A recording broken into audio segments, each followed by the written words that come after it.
Alrighty, it is Dennis and we're back with another video. And today we're talking about a new ETF that's being added into my portfolio, and that is JEPQ or JEPQ or JP Morgan Exchange Traded Fund Trust JP Morgan Nasdaq Equity Premium Income ETF. What a long name. But why am I investing into this ETF? Why am I deciding to add this as my new strategy for 2025? Why am I deciding to add some of my portfolio into it? Well, the reason being is because it's just safe. And of course, I'm still going to invest into high yielding dividends ETF. That's not going to stop. I'm going to still continue to invest into YieldMax, QDT, and all these different dividend ETFs that I have in my portfolio. I'll continue to add into them. I'll continue to reinvest the dividends. I'll continue to add my option income to it. The option strategy is going to continue. All of that is staying the same, but I'm adding another aspect into my portfolio, and that involves JEPQ. As you can see, I've added 16 shares into JEPQ. Makes up 1%, less than 1.17% of my portfolio, and I have roughly $907 worth of value in it. It's already up 0.99%. It was actually up a little bit more before, but as you can see, it went down a little bit. But why am I investing in the JEPQ? Why have I decided to make this my new little ETF that I'm putting money into in for 2025? Well, it has to do with safety. Okay, we could go ahead and take a look. This is my new of course, my new spreadsheet for all the dividend income that I'm going to be receiving, all the ETFs that I currently hold, and this is how I'm going to track all the dividends, as you guys may or may not know. I track monthly dividends, returns, and income that I make from every single one of my ETFs and option strategies. And this is the new spreadsheet that I have created. Of course, up above we have the old spreadsheet. You can see we had so many different ETFs that I've exited, that I've entered, that I was investing in, that I was like trading on, and all these different ETFs, and I have all the different shares and dividend income that I was making from them. Now with this new one, we have toned it down a little bit. Of course, we've gotten rid of the ones that we've sold out of. No more Coney, no more SCHD, none of these ETFs. I've exited those ETFs, and now we have toned it down to just the main ones that we hold, the main ones that we actually own and receive dividends from. And we've added on the bottom JEPQ or JEPQ. And the reason for adding JEPQ is because I believe I need more stability in my account. As you guys may or may not know, I trade with margin as well. I do use margin. I try to stay between 50% of my total cash value is what I stay in margin. So say I have roughly 50,000 in cash value, I'll stay at 25,000 in margin. I try and stay around that spot. It's nice. It's safe for me. My current margin maintenance is around 34%. So it's pretty good. I can handle a good downturn if we did have a strong downturn. So 33 to 34%. Of course, I can sell off and increase that at any time. The percentage is actually pretty low due to my option strategy. The reason it's low due to my option strategy is because, of course, Robinhood, when you're trading options, it doesn't count it as cash. It's technically in a position, and it's leverage and whatever. So, and plus I'm trading on TNA, which is 3 times leverage, and that already has a maintenance of 75%. So yeah, that is why my margin maintenance is so low, because a lot of my portfolio is invested into option strategies like TNA. So JEPQ is a safe and nice investment for me to have, just to allocate some of my income coming in from dividends and options. What my plan is, if you guys may or may not know, my current strategy when it comes to investing in my dividends and my option income is I take 50% of my dividends earned per week and 50% of my option income earned per week or month, and I take 50% of that. So say I make 400 and I make 250 is the 50%. I would take 250 out in margin. That 250 out in margin, I will then help to reinvest into the next week or into the next month, and therefore boost my speed of or increase the speed at which I am able to compound and grow my account, and able, of course, because of the high yield dividend ETFs, the interest that I'm paying or the interest I'm receiving on the shares that I buy is higher than the interest I'm paying for the margin. But that's a whole different story. That's margin and that's options. But margin is why I'm deciding to invest into JEPQ. Safety is why I'm investing into JEPQ. And also growth is why I'm investing in JEPQ. You might be thinking, dividend ETF, how does it grow? How does it have growth? Well, it is, first of all, stable, and it has some growth. If we go ahead and look at the max chart, as you can see, they started trading around the May time of 2022. We did have a downturn at that time, obviously, into 2023. That was when we were having that downturn in the market. And of course, it bounced back in 2023. And as you can see, since then, it's grown by 12.93%. If we look at the 1 year, it's 12.06%. Even with those downturns that we did have, we still came up on top with JEPQ with 12.93% growth on the max chart since May 2022.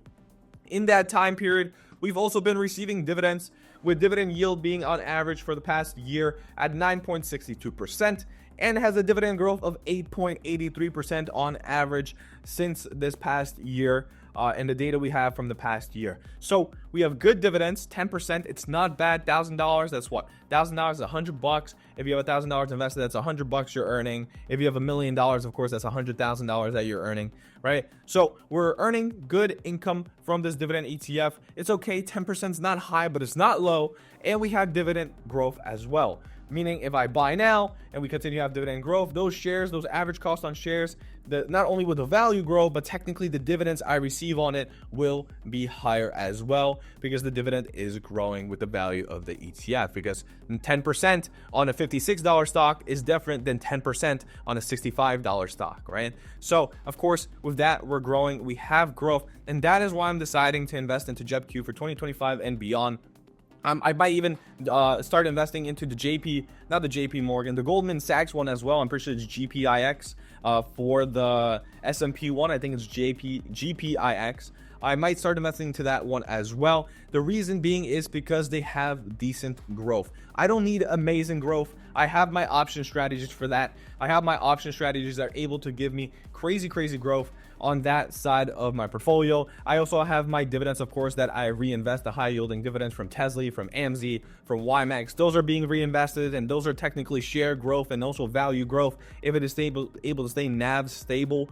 But in general, the reason I'm investing into JEPI is because of its safety aspect. I'm doing the quotations, the air quotes, because of course nothing in the market is 100% safe. Everything has its risks. But compared to my strategy currently, this is the safer option than what I currently have going. As we saw in December 16 when we had a downturn, and if you guys watched my last video when I went over my portfolio for 2024, my portfolio experienced a good amount of downturn, roughly 10 to 12% of value lost in a matter of 2-3 weeks. Of course, now it's heading back up and is trending upwards faster than it fell, because we did buy at the lows and we dollar cost averaged in. And of course, because I do have positions with options, those do come back quite fast when we do trend upwards on the market. So we are again above the $50,000 mark already on the portfolio value. We're at around 52, 53 currently, and we're heading back up to that 58, 59, $60,000 value for the portfolio. But JEPQ is something I'm deciding to add in because, as you can see, their top holdings are stable. Most of them are in the Mag 7. Most of them actually are in the Mag 7. We have Apple, we have Microsoft, Amazon, Google, Meta, Tesla, Nvidia, AVGO, Broadcom, that's an old one, Broadcom, and Netflix, and much more. These are just the top 10 holdings. And as you can see, Apple is 7.63%, Nvidia 7.34%, 6.72% of Microsoft, and 5% of Amazon. Tesla, I kind of like that Tesla's at 3% only, because that is a lot of volatility in Tesla, but I guess that also does help with dividend payouts when it comes to this. So they do run covered call strategies, a basic covered call strategy on these stocks that they hold. And as you can see, Apple, Nvidia, Microsoft, you have all these good holds like Amazon and Google that are good for the long term. The Magnificent Seven, meaning we have stable income, we have stable growth. Of course, it's not crazy growth like the S&P 500 that had 2 years of 20% growth.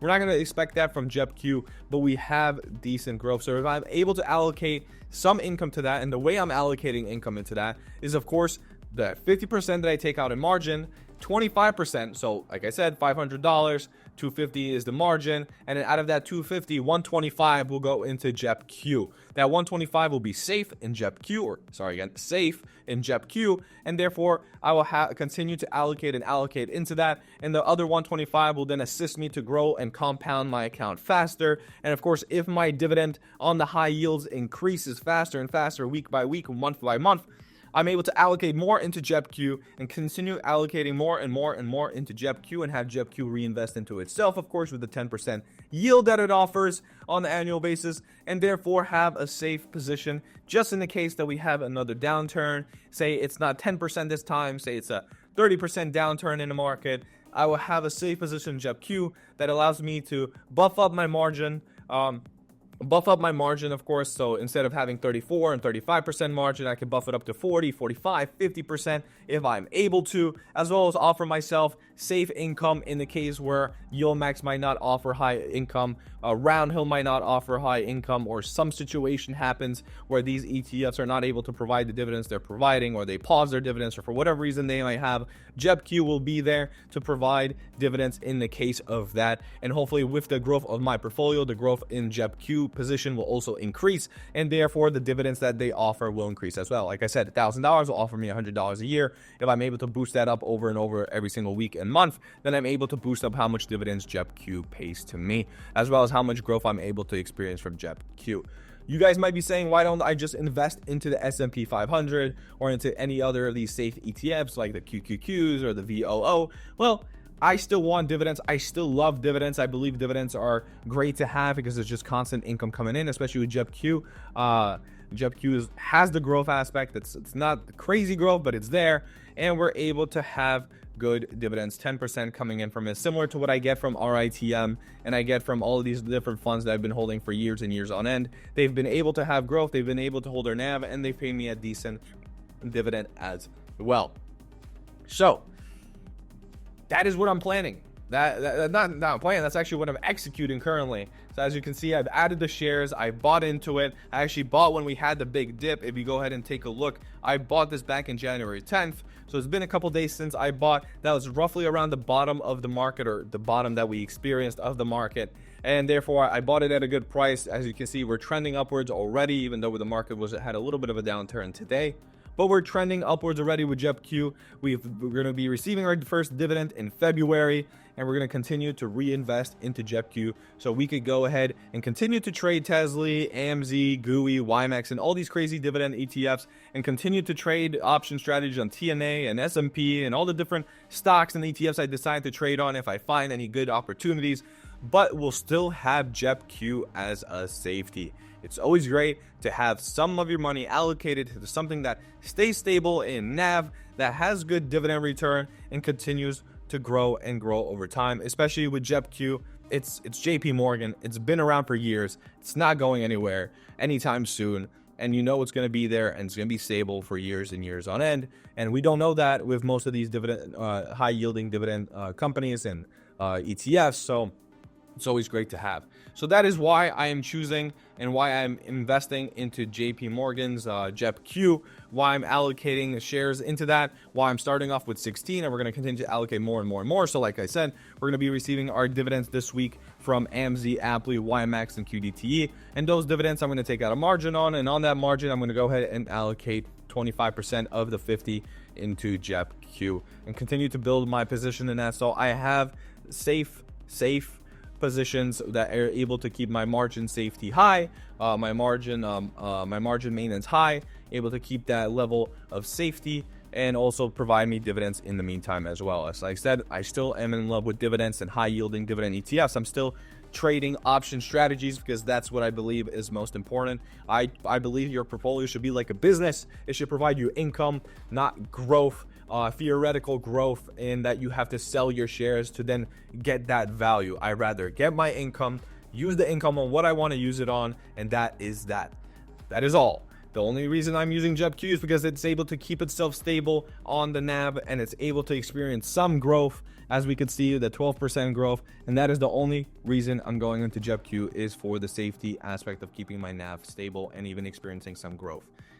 I'm not going into growth stocks, nowhere near becoming a growth investor. I'm going to continue to do what I do, trade my options, invest in high yielding ETFs, and just continue to build up a stronger and stronger portfolio for years and years on end, because that's what it is all about: building wealth, not becoming rich in a day, a week, a month. It's about building wealth and holding that wealth. Okay, So that has been me, Dennis. That has been my video on my new position, JEPQ, why I'm investing into it, how I'm investing into it, and what is my outlook on JEPQ in my portfolio, and how I plan to expand this position to make my portfolio in total safer than it is now. So thank you so much for watching. I'll see you guys next week for Wednesday's report of our dividend distributions for week A payments from YieldMax ETF, and as well as Roundhill payments on Wednesday. So thank you so much for watching. I will see you guys next week, Wednesday. I hope this was a little bit of an insight to your guys' portfolios. Maybe you guys could look at your portfolios and see if there's possibility of making your portfolios a little bit safer as well. So thank you so much for watching. I'll see you guys on Wednesday.